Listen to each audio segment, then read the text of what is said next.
creas que uno Pero puede... 3 semanas antes de las PASO pasaron un montón de cosas en el medio. 3 semanas antes de las PASO te parece poco. 3 semanas antes de las PASO te juntes con un expresidente, pero vas a hablar... No, pero no vas a hablar con... No Pero vas a dar fui y una hablé charla de en un Zoom, economía. vas a hablar con Mauricio Macri, ni más Pero ni fui y menos. hablé de economía. ¿Cuál es el problema? Bueno, aquí está Javier Milei. ¿Cómo está Javier Milei? ¿Qué tal, Diego? ¿Cómo estás? Bien, ¿está mirando algún lugar en particular, como hombre mirando al sudeste? Digamos, no, estoy mirando la cámara, digamos, y es te un trato problema, de seguir desde la cámara para que salga mejor, nada más. Si querés miro para otro lado y miro para allá, pero me parece que por respeto al público debería mirar a la cámara. Vos mirame a mí y vamos a hacer lo posible. Es una mesa, una típica mesa de programa de cable, incluso tenemos Ya he vasos de venido agua antes, he y venido después antes. traemos un helecho. ¿Cómo fue, cómo viste, hubo mucha gente en tu cierre en Parque Lezama ayer, ¿cómo viviste eso? Lo vivo de la misma manera que vivo cada uno de los actos. Es un momento en el cual conectamos con un grupo de nuestros seguidores y nada, y lo interesante es que no son discursos que tienen la clave política tradicional, son discursos en los cuales se discute además temas de teoría económica y hablamos cosas que habitualmente los políticos no hablan. Bueno, vos sabés que hay mucha gente de Juntos por el Cambio que sotoboche lo que dicen es: Milei hizo un favor a Juntos por el Cambio porque corrió el eje, digamos, ensanchó el discurso político un poco hacia la derecha y metió en la batalla cultural un montón de elementos que nos resultaba, dicen ellos, difíciles, sobre el peso del Estado, la carga del Estado, bueno, todas cosas que vos decís con mucha vehemencia, que ellos tenían mucha dificultad, una parte, Juntos por el Cambio, para enunciar. ¿Qué decís vos de esto? Bueno, también trabajaste un poco para ellos. A ver, yo lo que puedo decir es que yo llevo 30 años de docencia y llevo 10 de manera muy activa en lo que es la batalla cultural. Llegado a una situación límite donde desde mi punto de vista la batalla cultural estaba muy complicada porque personas del propio gobierno actual impulsaban, ¿sí?, la censura de los liberales. Concretamente, el señor Leandro Santoro pedía públicamente que se censurara a liberales y que no se les diera espacio.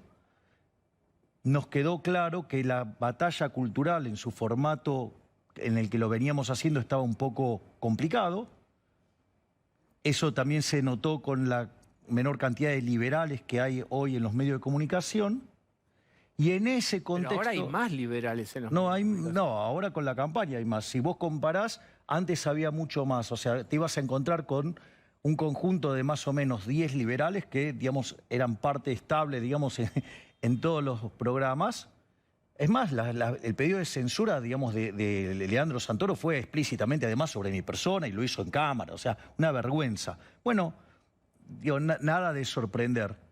Y la otra forma que vos tenés de encarar esto es por la vía revolucionaria. Nosotros, como en nuestra definición, el principio de no agresión es el eje central en la definición del liberalismo. Cuando decimos el respeto irrestricto del proyecto de vida del prójimo, es basado en el principio de no agresión. Por lo tanto, la vía revolucionaria no nos es simpática, por decirlo de alguna manera, y entonces lo único que quedaba para hacer era meterse dentro del sistema y dar la pelea contra el status quo.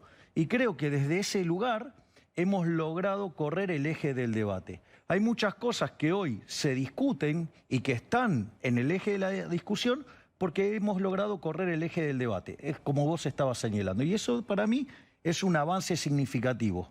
Bien. O sea, independientemente después sí esas ideas, o sea, quién es el que la levanta y quién es la versión, el sustituto o el de verdad. Miren lo que dijo Macri hace algunos días con respecto a Javier Milei. Compartamos unas definiciones del expresidente Macri. Las ideas de Milei son las que siempre he expresado yo. Esto dice Macri: no todos Juntos por el Cambio está de acuerdo contigo y con tus ideas y básicamente con tus formas. Pero vamos con esto primero. ¿Qué pensás de Macri y de esta frase? No, primero quiero, digamos, o sea, hacer un punto sobre las formas. Sí. Porque lo que importa es el contenido, la forma es la cáscara, pero lo que importa siempre son las ideas. Porque si viene un asesino y te va a asesinar, por más que te lo diga de buena manera, es un asesino, ¿ok? Entonces, pongamos las cosas, digamos, en su lugar, qué es lo que pesa más o menos. ¿Ok? Ese para mí es el primer punto. Volvamos a lo que me querías preguntar, Diego, Macri, por favor. ¿cuál es tu opinión de Macri y de la frase de Macri con respecto a que las ideas son parecidos o comparten ideas? A ver, él cuando llegó a su presidencia, de hecho cuando vos lees o escuchás sus discursos, yo tuve la posibilidad de escucharlo en distintas reuniones, y él, digamos, tenía esa idea. Después cuando llegó no lo hizo. Ese es el problema. Entonces, la pregunta que uno tendría que hacerse es ¿por qué no las hizo? Yo tengo una hipótesis. Ahora el tema, cuando yo hablé con él, o sea, fui a hablar de economía, ¿no? O sea, entonces... ¿Hablaste últimamente con Macri? No. No La hablas única con vez que yo hablé ¿Cómo con... que no hablaste 3 semanas antes de las PASO? 3 semanas antes de las PASO. Bueno, ¿te parece poco tiempo? O sea, yo lo que digo es, vos sos un candidato que entra con estas ideas que uno Pero puede... 3 semanas antes de las PASO pasaron un montón de cosas en 3 el medio. semanas antes de las PASO te parece poco como para una señal política de que vos 3 semanas antes de las PASO te juntes con un expresidente y uno de los cabezas de Juntos por el Cambio, la principal oposición, de lo que es la casta política como vos la Pero, definís? ¿cuál es el punto? Si fui a hablar de economía, digamos, yo soy economista. Pero vas a hablar, no, pero no vas a hablar con... No Pero vas a dar fui y una hablé charla de en un Zoom, economía. vas a hablar con Mauricio Macri, ni más Pero ni fui y menos. hablé de economía. ¿Cuál es el problema? Porque yo fui muy crítico del gobierno de Macri. ¿Y a vos te parece que eso no tiene ningún tipo de influencia política, ni adentro de Juntos por el Cambio, ni para los propios seguidores tuyos que digan, mirá, Milei, que nos Bueno, señala o todo sea, esto, y 3 semanas antes de las PASO se junta con Macri? ¿Y cuál es el problema si yo, digamos, hablo de economía con todo el mundo? ¿Con todo el mundo hablarías de economía con Alberto Fernández? De hecho, antes de que fuera presidente, hablaba con él de economía. Y de hecho, una de las cosas que señalé, que el propio Alberto Fernández era muy distinto antes de llegar a la presidencia. Es más, en esta misma señal, en un excelente reportaje que me hizo Franco, ¿sí? Mercurian, ¿sí? Mercuriali. Sí, perdón si lo pronuncié mal, perdón, pido perdón. Si pronuncié mal, además la boca después de lo de ayer me queda. Pero al margen de eso, lo que, por ejemplo, yo cité que en un reportaje que hizo acá en esta señal Alberto Fernández, prácticamente recitaba a Milton Friedman. O sea, sobre la naturaleza monetaria y la inflación. Y sin embargo, hoy, es decir, la culpa es de todo el mundo, menos de la emisión monetaria. O sea, una cosa bastante interesante. O sea, cómo cambió. Y eso también es importante. ¿Por qué? Porque cuando vos entendés o abrazás la definición de la inflación como fenómeno monetario, ¿no? O sea, que la inflación es siempre y en todo lugar un fenómeno monetario que se produce como una situación donde la oferta crece más que la demanda, o sube la oferta, cae la demanda, las dos cosas a la vez, y eso hace perder poder adquisitivo del peso y todos los precios en unidades monetarias suben. Cuando vos aderizas eso, el problema está en el Banco Central. Pero ahora... El problema está en el gobierno y no en el sector privado. ¿Y qué es lo que está haciendo ahora? Se saca el problema de encima para echarle la culpa a otro. Diego, eso bien, Mirá, que se dijo. No es el Escuchá, único tema en el que ha cambiado de opinión. Esperen. ¿Alberto?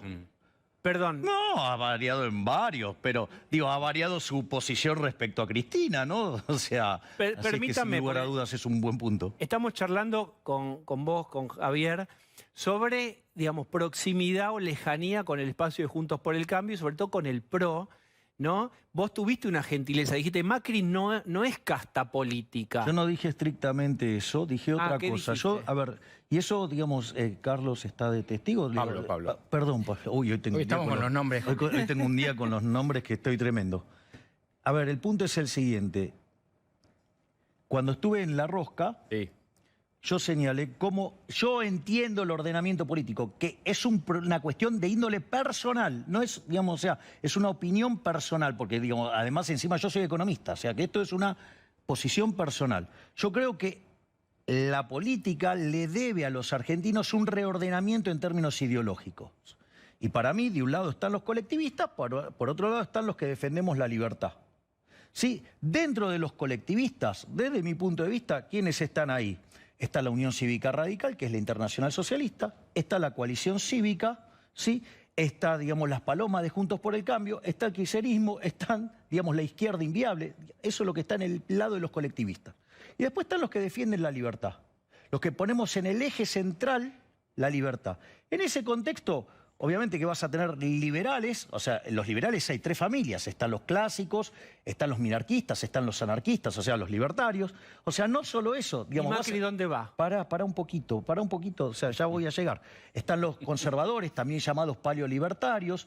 En ese mismo está el peronismo... Así se llaman paleolibertarios. Sí, a los conservadores también se les llama paleolibertarios. Y después tenés, por ejemplo, el peronismo federal, el peronismo republicano, los menemistas y los halcones de Juntos por el Cambio. Que son con los que vos te reuniste. Vos te reuniste con Macri a instancia de Patricia Bullrich. Sí, Vos exacto.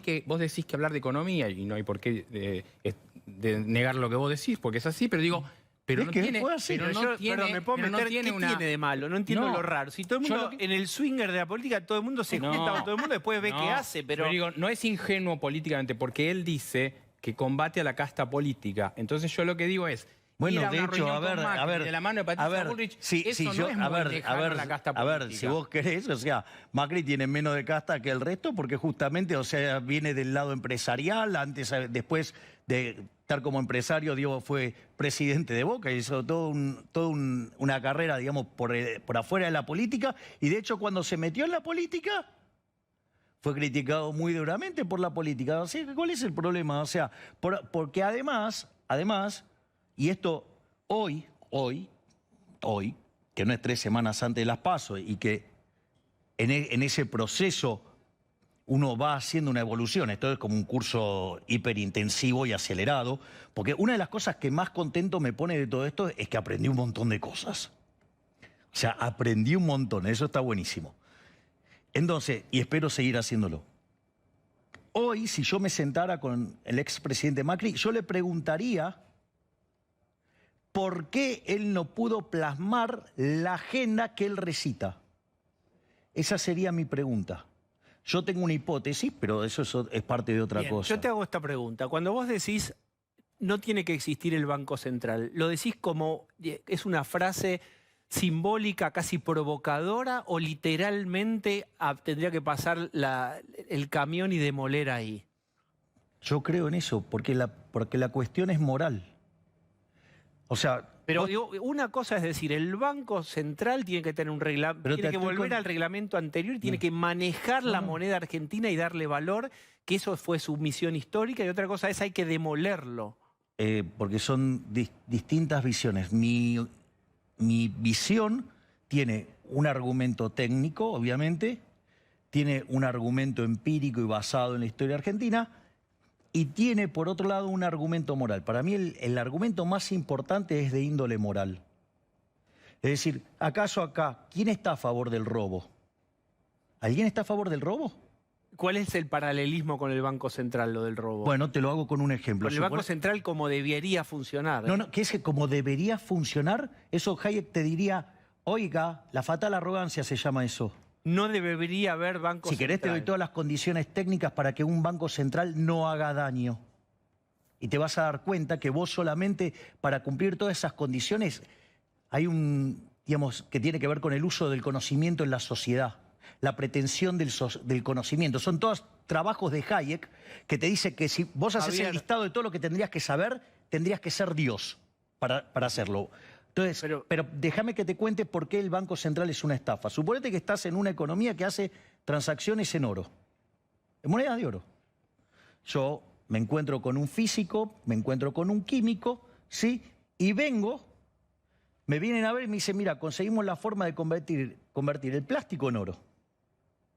Entonces, ¿qué hago? Digamos, empezamos a comprar plástico para transformarlo en oro. Mientras que ese oro falso está en mi casa, suponete que no sé, quiero adornar, es solo una mera falsificación, no hay ningún problema.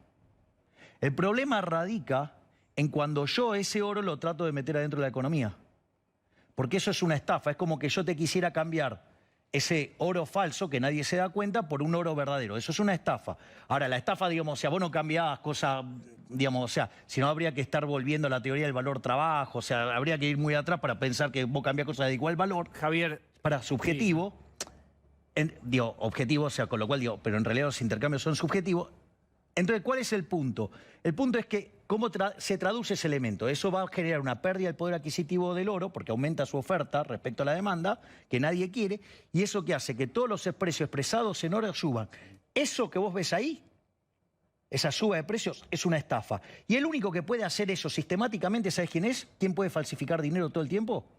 El Banco Central. Por lo tanto, o sea, es una discusión moral. Desde el plano moral, el Banco Central es un mecanismo de estafa, es un mecanismo por el cual se le roba a la gente de bien, ¿sí?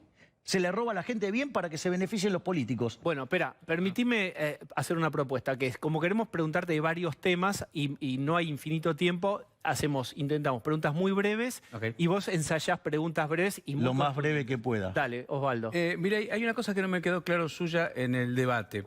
Usted dijo en un momento, cuando había que hablar con los demás políticos, yo no quiero hablar con la casta política, ¿no?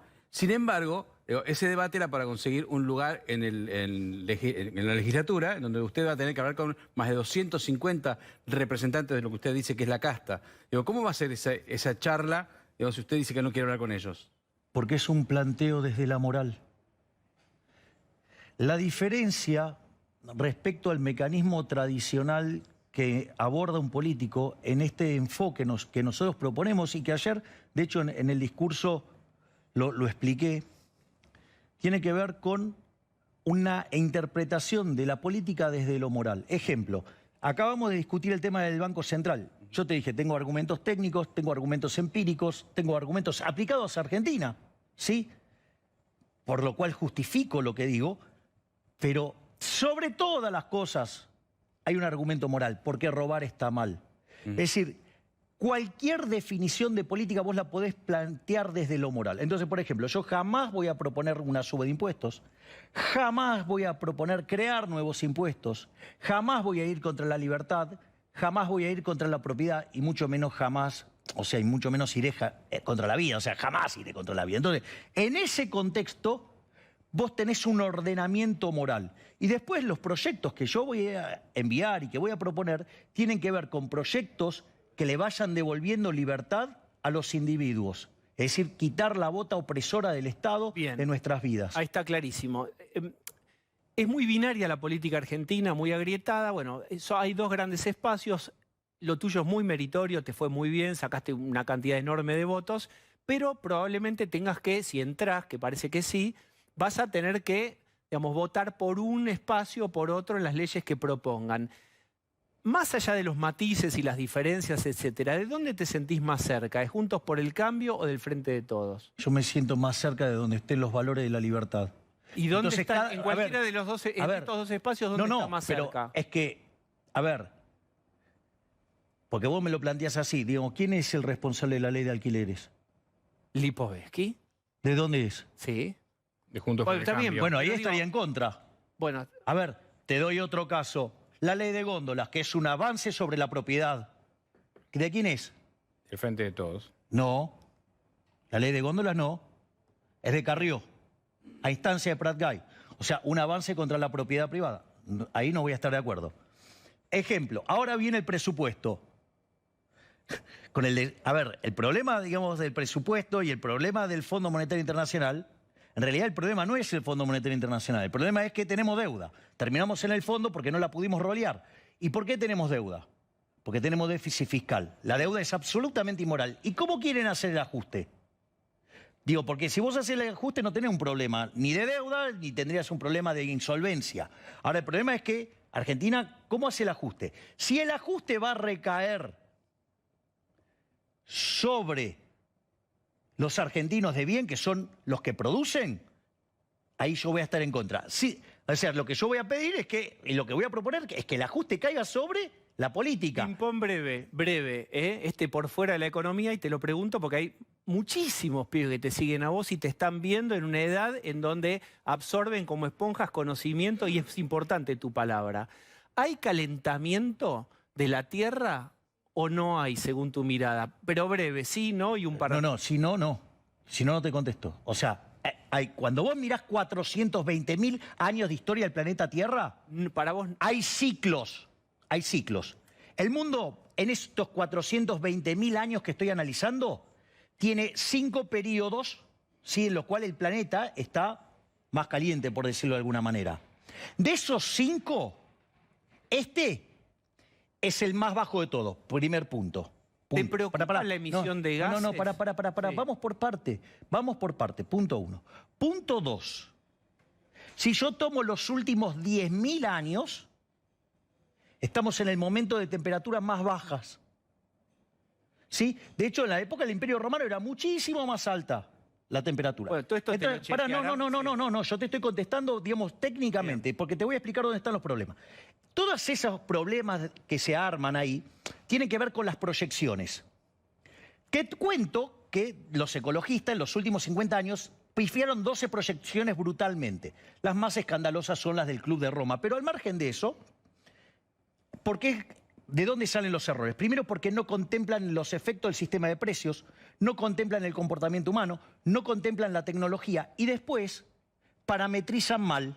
Bien. Hacen malas estimaciones. ¿Puedo hacerte dos más? Vos tenés una... No, haceme todas las que quieras. Bien, yo lo que digo es, primero los datos. Cuando a vos en el debate Miriam Bregman te señaló una cosa, es decir, a vos puede no gustarte la izquierda, pero te señaló que no uses la frase zurdos de mierda. ¿Qué te quedaste de ese momento del debate y si te fuiste pensando algo sobre el armado de la frase? Pero si vos te fijás, o sea, hace muchísimo tiempo que no uso la frase esa. Bien, ¿de eso es algo nuevo que aprendiste?